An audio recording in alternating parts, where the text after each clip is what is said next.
வணக்கம் சார். இப்போ நம்ம சப்ஸ்கிரைபர் ஒருத்தவங்க வந்து சோலார் பேனலில் என்னென்ன பெனிஃபிட்ஸ் இருக்குது, எத்தனை டைப்ஸ் இருக்குது அப்படின்லாம் நிறைய கேட்டிருக்காங்க சார். அதை பற்றி எங்களுக்கு கொஞ்சம் டீட்டெயிலாக சொல்ல முடியுமா சார்? ஸோ சோலார் பேனலில் வந்து பார்த்தீங்கன்னா மொத்தம் ஒரு 3 டைப்ஸ் இருக்குது. ஸோ ஒன்று வந்து பார்த்தீங்கன்னா ஆன் கிரிட், ரெண்டாவது வந்து பார்த்தீங்கன்னா of grid, so third one வந்து பார்த்தீங்க அப்படின்னா ஹைப்ரிட். சார் இப்போ ஆன் கிரிட்னா என்னது சார்? அந்த இது எதுக்கு யூஸ் பண்ணுவோம், எப்படி யூஸ் பண்ணுவோம், அதனால நம்மளுக்கு என்ன பெனிஃபிட்னு சொல்லுங்க sir. So on grid panel வந்து பார்த்தீங்க அப்படின்னா ஃபஸ்ட்டு சோலார் பேனல் வந்து கரண்ட் வந்து இன்வெர்ட்டருக்கு பாஸ் ஆகும்.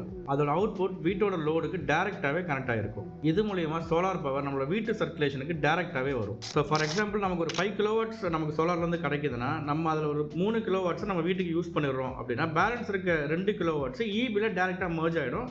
இதை நீங்கள் ஃபியூச்சர்லேயும் யூஸ் பண்ணிக்கலாம். இதை ஒரு ஆப் மூலிமா நம்ம எவ்வளோ யூஸ் பண்ணுறோம் அப்படிங்கிறது நீங்கள் கண்டிப்பாக பார்த்துக்கலாம் சார். அப்போ ஆன் கிரிட்னா என்னன்னு இப்போ நீங்கள் சொல்லிட்டீங்க, அப்போ ஆஃப் கிரிட்னா என்னன்னு சொல்லுங்க சார், தெரிஞ்சுக்கிறோம் நாங்கள். ஸோ ஆஃப் கிரிட்னா என்னன்னு பார்த்தீங்கன்னா அது இன்வெர்ட்டரோட பேட்டரி பேக்கப்பில் இருக்கும்.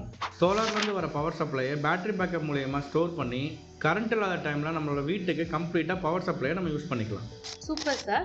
இப்போ ஆன் கிரிட்னா வந்து நம்ம சோலார் பவரை வந்து டேரெக்டாக எடுத்து யூஸ் பண்ணிக்கிறோம். ஆஃப் கிரிட்னா பேட்டரி ஸ்டோரேஜ் யூஸ் பண்ணிக்கிறோம். அப்போ ஹைப்ரிட்னா என்ன சார்? ஸோ ஹைப்ரிட் அப்படிங்கிறது ஒன்றும் இல்லைங்கம்மா, அது வந்து on grid and half grid ரெண்டும் சேர்ந்தது தான் ஹைப்ரிட். ஸோ ஹைப்ரிட்டில் சோலார் பவரை நீங்கள் யூஸ் பண்ணது போக பேலன்ஸ் இருக்கிறத நீங்கள் ஈபிக்கும் சப்ளை பண்ணலாம், இல்லை பேட்டரி பேக்கப்பில் வந்து நம்ம எடுத்து நம்ம வீட்டுக்கும் நம்ம அதை யூஸ் பண்ணிக்கலாம்.